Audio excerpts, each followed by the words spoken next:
Hey Bulldog fans, I'm Carson Hungerford. And I'm Haley Sue Harbison. Welcome back to the Bulldog Blitz. The Birmingham squadron picked up the first win of their inaugural season Tuesday night against Mexico City in a hard-fought 109-107 contest.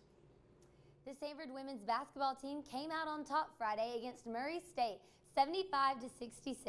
Monday, the Bulldogs beat Talladega College 88-70, bringing their record to 3-6 with 3 wins at home. They face off against Alabama A&M this Thursday at 6 p.m. The Samford men's basketball team fell short in a rematch against Belmont Sunday 85-73. Despite 22-point efforts from both Jermaine Marshall and Quez Glover, the Bulldogs never led in the game. The Bulldogs got back on track Wednesday against Alabama State, winning 74-64. Samford track and field got a taste of the season to come Friday at Birmingham Southern College in the BSC Icebreaker. We called up with senior Justin Stuckey to talk about the meet. Got off to a really good start. Majority of the team did compete. Some of us did not, but we had a school record being broken from the first meet, and that's pretty good start. I would just say overall it was good to get, our feet on the ground. Just an opportunity for us to get back used to competition and get in the swing of things. It'll be a big season for us this year, though. Samford University has made a huge investment in their student athletes by implementing Project Samson this year. Will Hudson has more.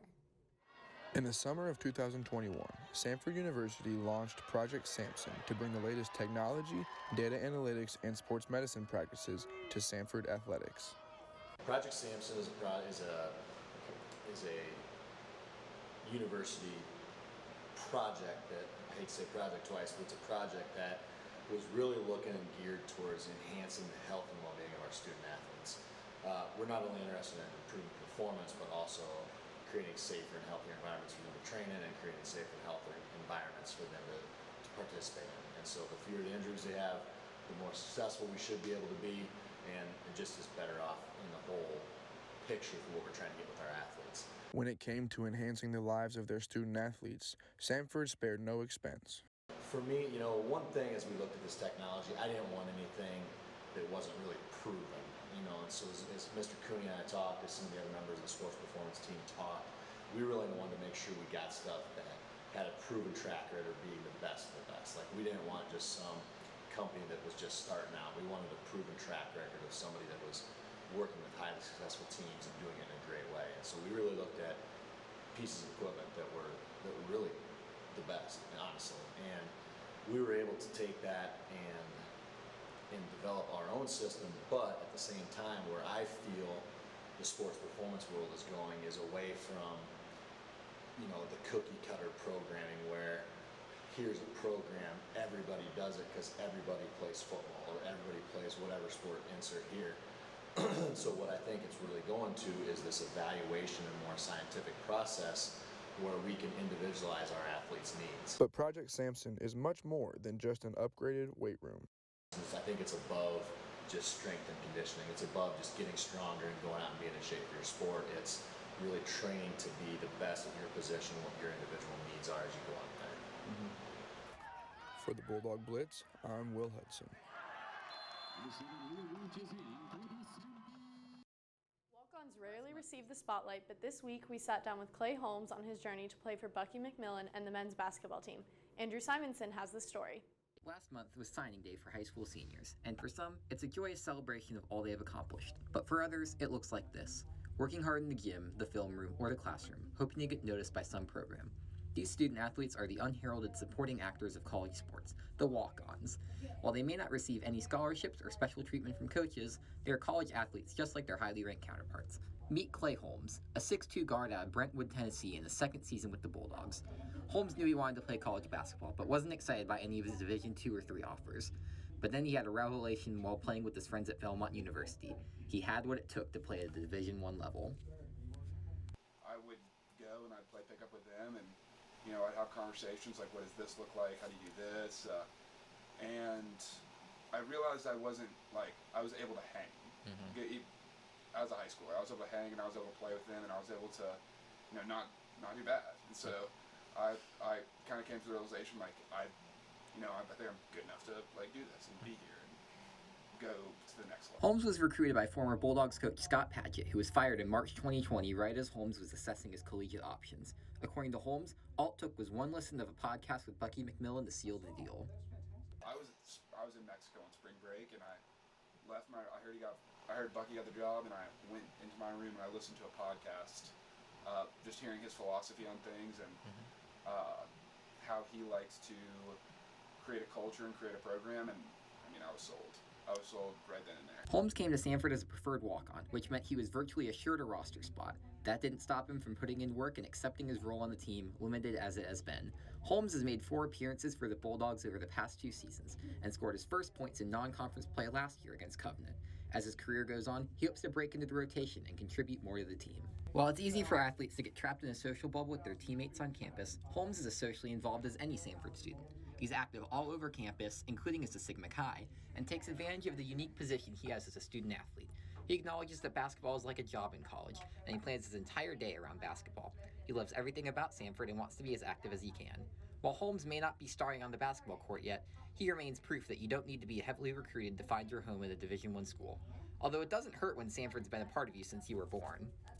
Yep, every year we would drive, we'd be going down like Destin or something like that, and we would stop, and our like halfway point was we'd stop at Samford, and our parents would walk around campus, and we'd go to the bookstore, and they'd say, "Yo, go grab one Samford thing," and I'm actually Reed Chapel. That's where my parents got married. That's cool. My middle name is Reed, after Reed Chapel. This is Andrew Simonson with the Bulldog Blitz. Last week, 3 Samford women's soccer players were named to the United Coaches' 3rd team for the Southeast region. Senior forward Alyssa Frazier, junior forward Taylor Yount, and junior defender Kylie Gaza. Frazier scored 8 goals last season with Yount close behind at 7, and Gaza scored 5.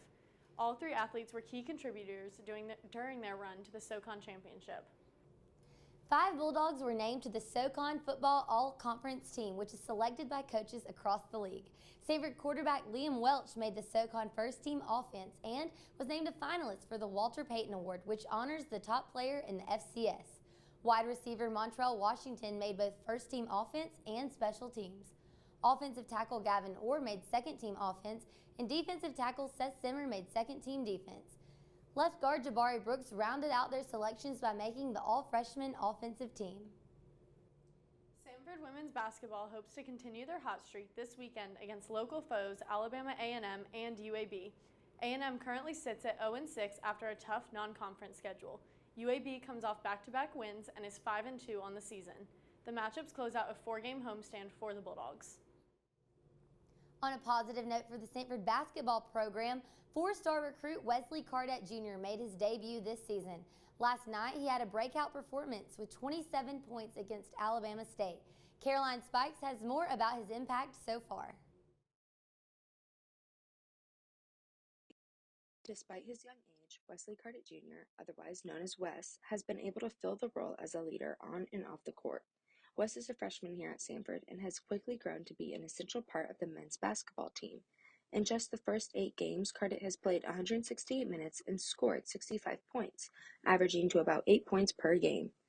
Though his performance in the Pete Hanna Center has been successful, he continues to dedicate his time and energy to becoming a better athlete. I'm still trying to find myself exactly in the system.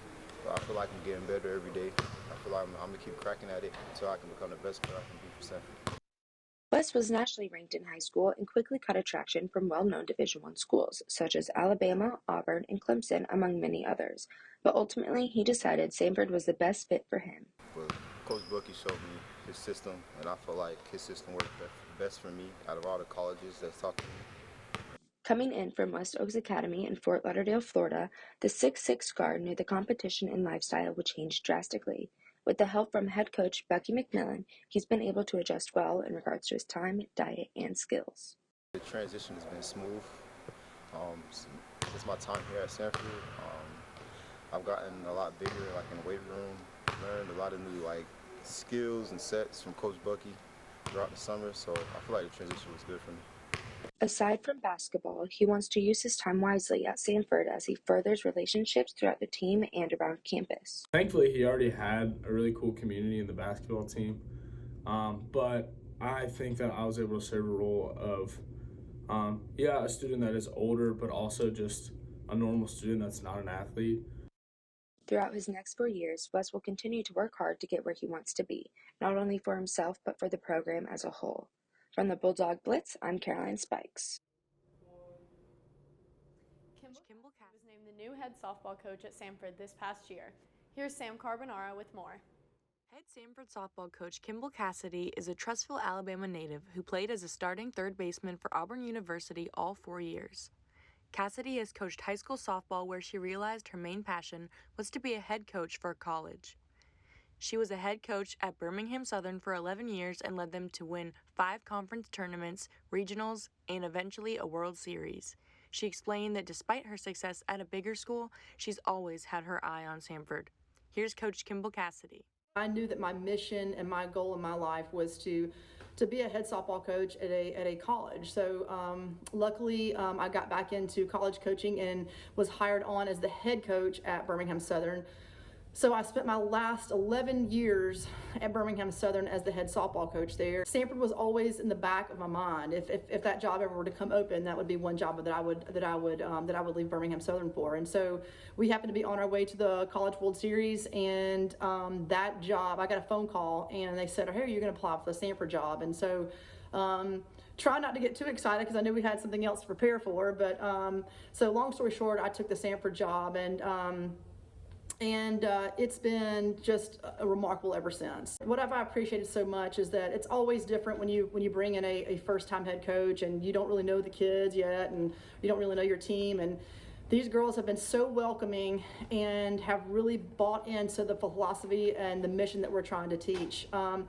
I've always thought as coaching as a mission field, and Samford allows me to do that. We teach being servants and being disciplined in every area of our lives, and we feel like that if we can be disciplined in the small things, and then the big things kind of take care of themselves. And we really do preach being servants to one another and serving each other, and serving not only each other but people in the community and people in your classrooms, your teachers, and so forth. And if you can do those kind of things, then it'll take you a long way. There's a lot of people on our team that have the potential to have a breakout year.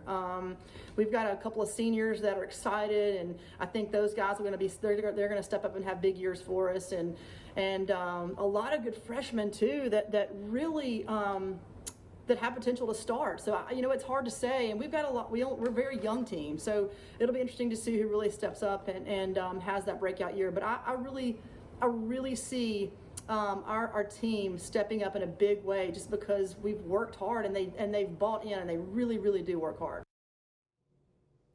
That's all for this week in our last episode for the semester. On behalf of Carson and the rest of the crew, go Bulldogs, and thanks for watching the Bulldog Blitz.